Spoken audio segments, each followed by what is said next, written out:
चितळे बंधू आपुलकीचं आणि चवीचं नातं 75 वर्षांचं।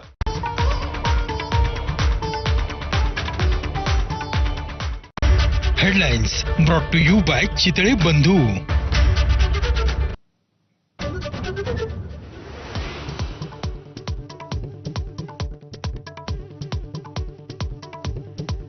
पीएनबी घोटाळा प्रकरणातील फरार आरोपी मेहुल चोक्सीला अटक। भारताच्या विनंतीनंतर बेल्जियम पोलिसांची कारवाई।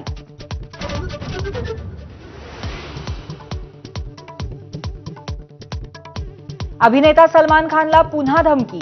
मुंबईच्या वरळीतील वाहतूक विभागाच्या व्हॉट्सअप नंबरवर मेसेज। सलमानची कार बॉम्बने उडवून देण्याची धमकी।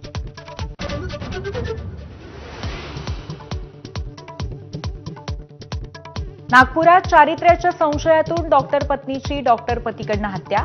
आरोपी पती आणि दिराला अटक।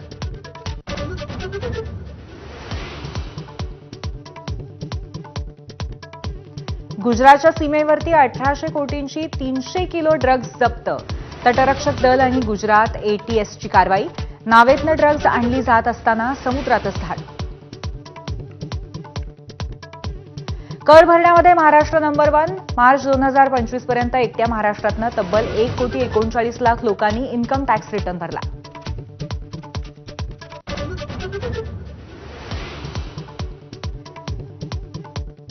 अमित शहांच्या भेटीनंतर एकनाथ शिंदेंनी भरत गोगावलेंना तातडीनं मुंबईला बोलवलं। गोगावले म्हणाले, आज नाही उद्या मुंबईला जाणार।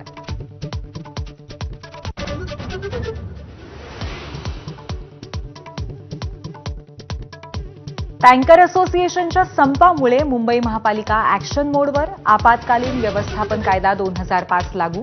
बीएमसी विहिरी आणि कूपनलिका ताब्यात घेणार।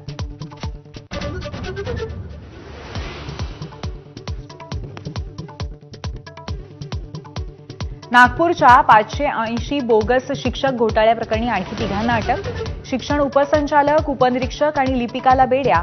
580 बोगस शिक्षक 5 वर्ष बिनबोभाट पगार घेत होते।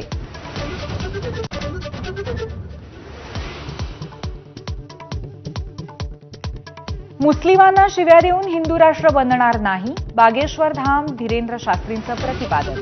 बागेश्वर बाबाचा आज अंधेरीत सत्संग।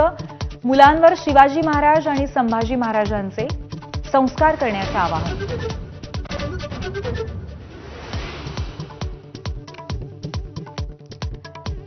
महाराष्ट्रामध्ये 2 दिवसामध्ये अवकाळी पाऊस। हवामान विभागाचा इशारा, तर अनेक ठिकाणी गारपिटीचा तडाखा बसण्याचा अंदाज।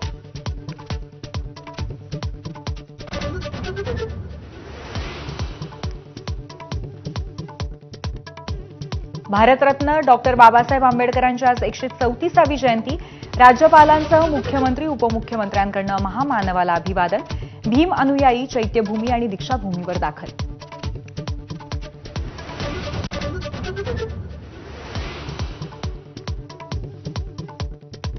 संसद भवनातील प्रेरणास्थळावर डॉक्टर बाबासाहेब आंबेडकरांच्या जयंतीचा कार्यक्रम।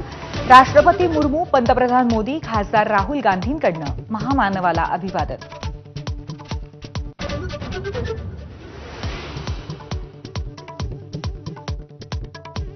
चपळ क्षेत्ररक्षणाच्या जोरावर मुंबई इंडियन्सचा दिल्लीवरती 12 धावांनी रोमहर्षक विजय। शेवटचे 3 फलंदाज सलग 3 चेंडूंवरती धावबाद। दिल्लीचा यंदाचा पहिला पराभव, तर मुंबईचा दुसरा विजय।